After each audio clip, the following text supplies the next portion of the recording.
Abalamuzi abakyala abegattira mu kibiina ki International Association of Women Judges Uganda Chapter bategese omukolo gw'okusiibula obukulembeze bwabwe obumazeeko ekisanja n'okwaniriza abakulembeze abapya nga guyindidde ku kkooti ensukkulumu wano mu Kampala, ng'era akulira abalamuzi ba kkooti enkulu Jenny Francis Abodo yabadde omugenyi omukulu.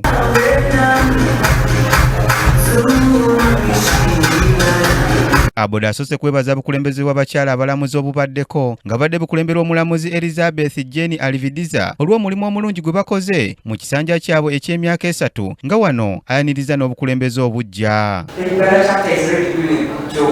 So the new leadership really are not starting from scratch. That's why I'm thanking the outgoing leadership. That have laid a firm foundation where the new leadership is going to take off from. And as you say, they are not new. They're just going in circles, you know. So it is just building up and consolidating what the others have already done. And I want to thank you for your commitment.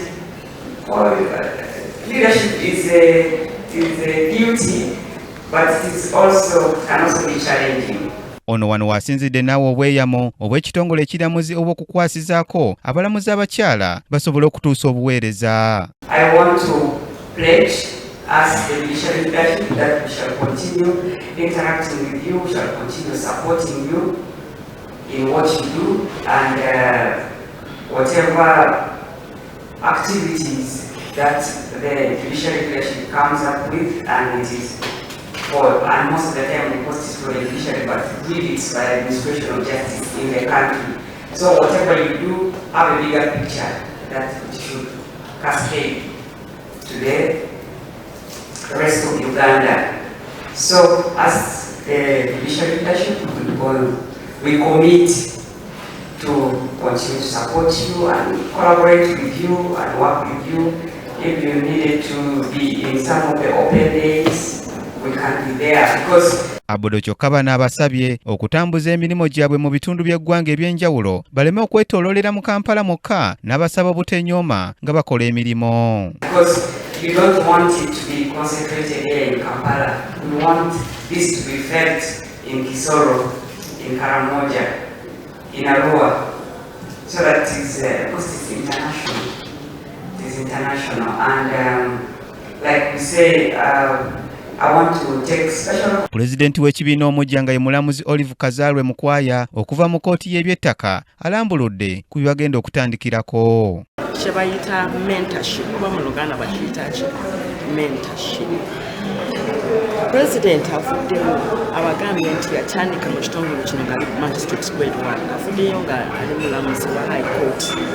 Katwagala kuyamba abalamuzi baffe abakyala abantu abakayingira kubeera nekkuwa okugamba nti banange abakyala mukole ne integrity, tewali kwata enguzi, tewali okukola ebintu ebikyamu, so tubayambako okukola ebituufu nga mentorship, tubakwata omukono ne basituka, kubanga tukimanyi nti basobola ebifo ennaku zino tebiriwo ya promotion bitono nnyo.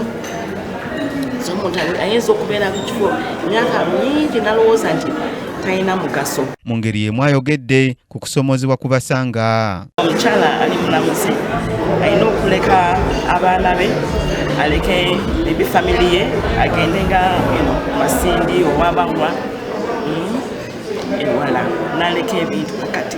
Managing that situation,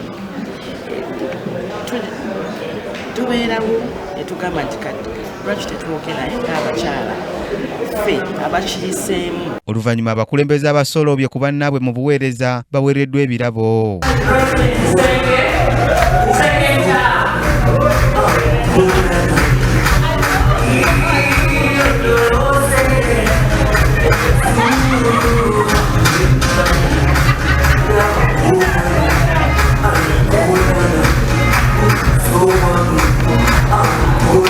Annette Nakaibaale yakusakidde eggulire lino ku lwa KTV Amalindirire.